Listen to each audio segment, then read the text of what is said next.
ہاتھ کی پوزیشن کے تعلق سے ایک حدیث میں آتا ہے کہ دونوں ہاتھ دونوں گھٹنوں پر، ایک حدیث میں آتا ہے کہ دونوں ہاتھ دونوں ران پر، اور تیسری حدیث میں آتا ہے کہ سیدھا ہاتھ تو ران پر، الٹا ہاتھ گھٹنے پر۔ یہ تینوں پوسچر ثابت ہے۔ دوسری چیز یہ دیکھتے ہیں کہ ہاتھ کو کیسے بند کرنا ہے، ہاتھ کو کیسے باندھنا ہے اور انگلی کیسے رہے گی۔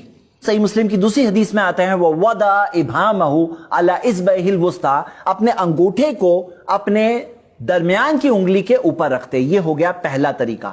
انگلیوں کو تشہد میں باندھنے کا دوسرا طریقہ کیا ہے؟ سنن نسائی کی حدیث آتی ہے ثم قبض اثنتین من اصابعہ، پھر نبی صلی اللہ علیہ وسلم اپنی دو انگلیوں کو ملاتے، وحلق حلقہ، اور ایک حلقہ بناتے، سرکل بناتے۔ یہ جو سرکل ہے نا، یہ سرکل بناتے، اور صحیح مسلم کی حدیث میں الفاظ آتے ہیں وعقد 53 53 کی گراہ بناتے۔ 53 اگر آپ عربک کا 5 دیکھیں اور یہ 3 جیسے دکھتا ہے، عربک کا 3، تو ایک 53 جیسی گراہ بنتی ہے۔ تو ہم یہ دیکھتے ہیں دو طریقے ہیں، ایک ہے کہ پوری انگلیوں کو باندھ دیں اور انگوٹھے کو درمیان کی انگلی کے اوپر رکھیں، اور دوسرا طریقہ ہے کہ ہلکا بنائے، سرکل بنائے۔ یہ دونوں طریقے ثابت ہیں۔ آگے آپ یہ دیکھیں گے وہ اشارہ بالسبابہ، صحیح مسلم کی حدیث ہے کہ اپنی انگلی سے اشارہ کرتے، لیکن سنن نسائی کی حدیث میں الفاظ آتے ہیں یحرکھا یدو بہا، اپنی انگلی کو حرکت دیتے دعا کرتے ہوئے، اور عربی لفظ یحرکھا کنٹینیوس حرکت دیتے۔ اس کا مطلب یہ ہے کہ کنٹینیوس نبی صلی اللہ علیہ وسلم اپنی انگلی کو حرکت دیتے، اور تشہد پورا کے پورا اگر آپ دیکھیں تو ایک طرح کی دعا ہے۔ عربی زبان کے استعمال کے تعلق سے اگر ہم دیکھیں گے تو اشارے کی کئی کیفیت ہوتی ہے، اور یہ حرکت والی کیفیت بیان کی گئی ہے سنن نسائی کی حدیث میں، یعنی کہ صحیح مسلم کی حدیث میں اشارہ ذکر ہے، لیکن اشارے الگ الگ طرح کے ہو سکتے ہیں۔ جیسا کہ ہم دیکھتے ہیں کہ نبی صلی اللہ علیہ وسلم نے صحابہ کو جب نماز پڑھنے کہا تو اپنے ہاتھ کے اشارے سے کہا کہ وہ لوگ نماز پڑھ لیں، اور وہ خود امامت کے لیے نہیں آئیں گے کیونکہ بیمار تھے۔ تو ہم دیکھتے ہیں اشارے کی کیفیت ہوتی ہے۔ صحیح مسلم کی حدیث میں اشارہ ذکر ہے، سنن نسائی کی حدیث میں اس اشارے کی کیفیت ذکر ہے، یعنی کہ یحرکھا، کنٹینیوسلی نبی صلی اللہ علیہ وسلم حرکت دیتے۔ تو یہاں پہ ہم نے 3 باتیں دیکھی کہ ہاتھ کیسے رکھنا ہے، انگلیوں کو کیسے باندھنا ہے، اور جو کلمے کی انگلی ہے اس کا کیا پوسچر رہے گا۔ آگے ہم یہ دیکھتے ہیں، حدیث آتی ہے وَاتْبَعَهَا بَصَرَهُ، اپنی نظروں سے اس انگلی کو دیکھنا، اور نبی صلی اللہ علیہ وسلم کے الفاظ ہے کہ ہی اشد علی الشیطان من الحدید، یہ شیطان کے لیے لوہے سے زیادہ بھاری ہے۔ تو یہ ہم نے تشہد میں پہلے تشہد کے تعلق سے دیکھا۔ تشہد میں کیا پڑھنا ہے؟ صحیح بخاری میں حدیث ہے کہ عبداللہ ابن مسعود رضی اللہ عنہ کہتے ہیں کہ نبی صلی اللہ علیہ وسلم نے تشہد اس طرح سے سکھایا جیسے کہ قرآن کی سورہ سکھاتے، اور الفاظ جو انہوں نے بتائے وہ وہی ہے جو مشہور ہے لوگوں میں، التحیات للہ والصلوات والطیبات، السلام علیک ایھا النبی ورحمۃ اللہ وبرکاتہ، السلام علینا وعلی عباد اللہ الصالحین۔ تو یہ کہنے کے بعد اشہد ان لا الہ الا اللہ واشہد ان محمدا عبدہ ورسولہ۔ لیکن ہم یہ دیکھتے ہیں کہ اسی تعلق سے صحابہ کا ایک عمل ہمیں ملتا ہے کہ جب نبی صلی اللہ علیہ وسلم ان کے درمیان میں تھے تب انہوں نے السلام علیک ایھا النبی پڑھا، لیکن نبی صلی اللہ علیہ وسلم کے انتقال کے بعد صحابہ پڑھنے لگے السلام علی النبی ورحمۃ اللہ وبرکاتہ، یعنی کہ وہ اس طرح سے پڑھیں گے التحیات للہ والصلوات والطیبات، السلام علی النبی ورحمۃ اللہ وبرکاتہ، السلام علینا وعلی عباد اللہ الصالحین۔ تو اس طرح سے پڑھنا ہمیں ملتا ہے صحابہ سے۔ میں نے دونوں حدیثیں آپ کے سامنے رکھ دی، لیکن مقصد یہ ہے کہ صحابہ کا عمل بھی ہمارے لیے ایک بہت بڑی دلیل ہے۔ تشہد میں اتحیات کے بعد میں کیا درود پڑھنا ہمیں ملتا ہے یا نہیں ملتا ہے؟ حقیقت میں اس متعلق ہمیں دونوں حدیثیں ملتی ہے۔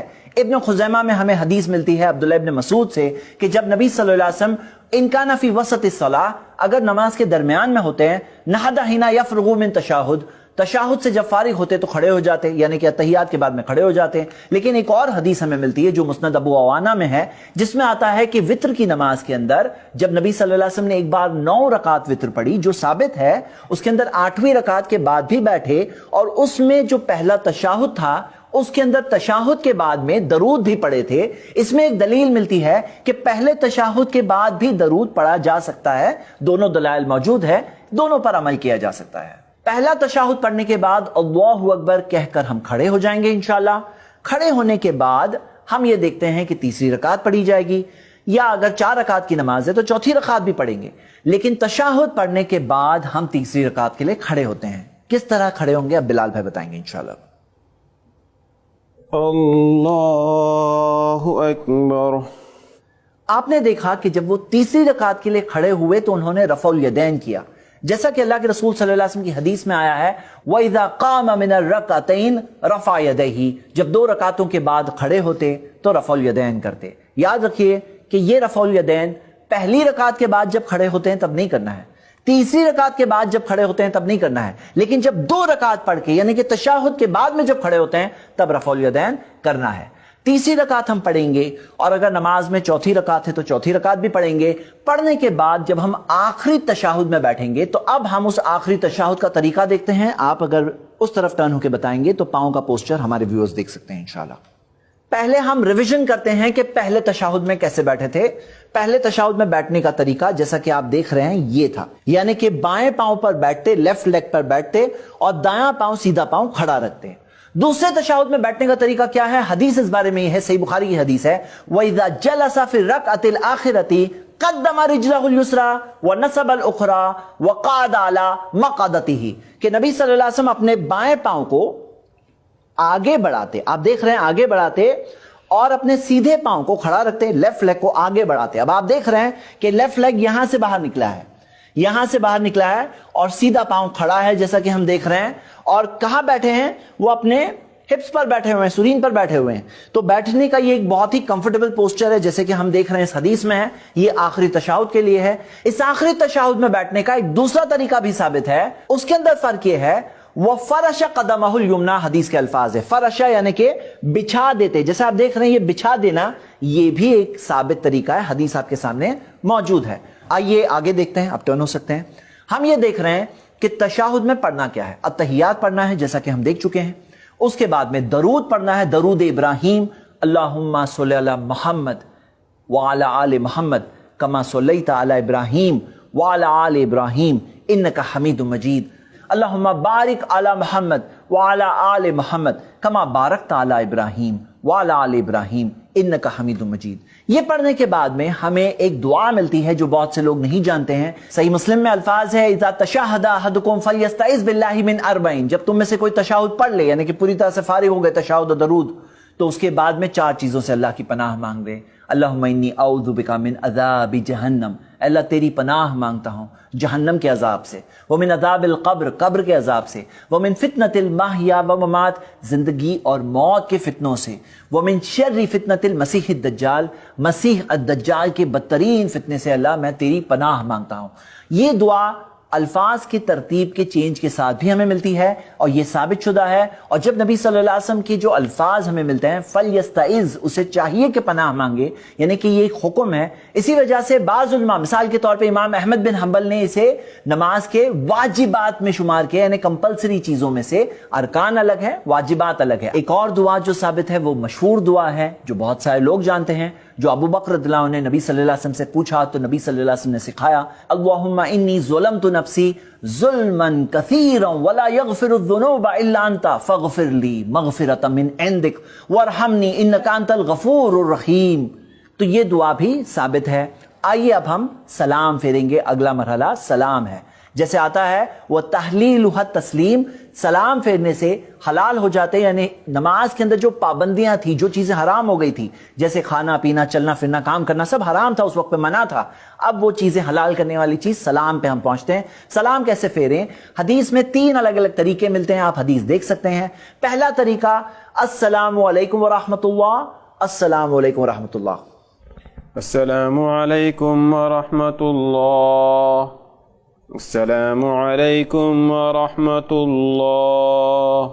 دوسرا طریقہ السلام علیکم ورحمۃ اللہ وبرکاتہ، السلام علیکم ورحمۃ اللہ، السلام علیکم ورحمۃ اللہ وبرکاتہ، السلام علیکم ورحمۃ اللہ۔ اور تیسرا طریقہ جو بہت لوگوں کو نہیں پتا ہے لیکن ثابت ہے کہ صرف ایک سلام سے نبی صلی اللہ علیہ وسلم نے اپنی نماز کو ختم کیا، اور اس میں بھی پورا کے پورا چہرہ رائٹ سائڈ پہ جیسے ٹرن ہو جاتے ہیں ویسے ٹرن کیے بغیر، یمیل الی الشق الایمن شیء، حدیث کے الفاظ ہے تھوڑا رائٹ سائڈ پہ چہرے کو پلٹتے ہوئے صرف السلام علیکم، السلام علیکم۔ آئیے اس ویڈیو کو ختم کرنے سے پہلے ہم ایک بار 12 جو ارکان ہیں ان کا ریویژن کرتے ہیں، انشاءاللہ یاد کر کے جاتے ہیں۔ شروعات میں 3 ہے آخر میں 3 ہے, درمیان میں 4 ہے, اور 2 ایسے ہیں جو ہمیشہ ہے. شروع کے 3 کون سے ہیں؟ تکبیر تحریمہ, یہ ارکان میں سے ہے. کھڑے ہونا قیام, یہ ارکان میں سے ہے. سورۃ الفاتحہ پڑھنا ارکان میں سے. ہم صرف ارکان کا ذکر کر رہے ہیں, ڈیٹیل میں 8 ویڈیوز میں موجود ہیں انشاءاللہ. اس کے بعد میں رکوع, یہ ارکان میں سے ہے. رکوع کرنا ارکان میں سے ہے. رکوع میں سے کھڑے ہونا یہ ارکان میں سے ہے. سجدہ کرنا یہ ارکان میں سے ہے. دونوں سجدے ارکان میں سے ہیں. سجدوں کے درمیان میں بیٹھنا ارکان میں سے ہے. یہ ہو گئے درمیان کے 4. رکوع سے اٹھنا, سجدتین, اور سجدوں کے درمیان میں بیٹھنا. اب آخر کے 3 کون سے ہے؟ تشہد میں, آخری تشہد میں بیٹھنا ارکان میں سے ہے. آخری تشہد کو پڑھنا ارکان میں سے ہے. اور سلام میں پہلا سلام ارکان میں سے ہے. پہلا سلام ارکان میں سے, دوسرا سلام سنت ہے. تو یہ ہو گئے 12 میں سے 10. اور باقی 2 کون سے ہیں کہ سب کچھ کرنا ہے اطمینان کے ساتھ. طمانینہ, یہ اطمینان ارکان میں سے ہے. کاش کہ ہمارے کنٹری کے لوگوں کو, اکثر جو لوگ ہمیں یہاں ملتے ہیں تیزی سے نماز پڑھتے ہوئے, انہیں پتا ہوتا کہ یہ نماز کے ارکان میں سے ہے. یعنی کہ اگر آپ تیزی سے نماز پڑھتے ہو تو نماز ہی نہیں ہوتی. اور وہی بات نبی صلی اللہ علیہ وسلم نے کہا تھا انہیں, جنہوں نے تیزی سے نماز پڑھی, کہ تم نے تو نماز ہی نہیں پڑھی ہے. اور 12واں پوائنٹ ہے کہ جو کچھ ہم نے کیا ترتیب کے ساتھ کرنا. یہ ہو گئے 12 پوائنٹس. اللہ تعالیٰ سے دعا ہے کہ اللہ ہمیں ایسی نماز قائم کرنے کی توفیق دے جس میں خشوع ہو, نبی صلی اللہ علیہ وسلم کی سنتوں پر عمل ہو, جس کے ذریعے ہماری پوری زندگی پر ایک اچھا اثر آئے. فَإِن صَلُحَتْ صَلُحَ لَهُ سَائِرُ عَمَلِهِ, اگر نماز اچھی نکلے گی تو سارے اعمال اچھے نکلیں گے. اب آپ سوچ لیجئے, اپنی نماز کو اچھا بنانے کی کوشش کیجئے. میں آپ کو دعوت دیتا ہوں کہ یہ پوری سیریز بالکل اچھی طرح سے دیکھیے انشاءاللہ. نوٹس کو ڈاؤن لوڈ کریے اور i+ اکیڈمی پہ جا کر اپنے آپ کو چیک کریں, امتحان دے کر, کہ آپ نے اس موضوع کو صحیح سمجھا ہے یا نہیں سمجھا ہے. ایگزامز پاس کرنے کے بعد انشاءاللہ آپ کو i+ اکیڈمی کی طرف سے آن لائن سرٹیفکیٹ ملے گی. ضرور اس موقع کا فائدہ اٹھائیے. دیکھتے رہیے ہمارا پروگرام صلاح ورکشاپ. السلام علیکم ورحمۃ اللہ. الحمدللہ, اس سیریز کو ایک بہن نے اپنے والد عبد الغنی دھوپاؤنکر اور والدہ ہاجرہ دھوپاؤنکر کے صدقہ جاریہ کے لیے تعاون کیا ہے. ایسے ہی اور ویڈیوز بنانے میں ہماری مدد کریں.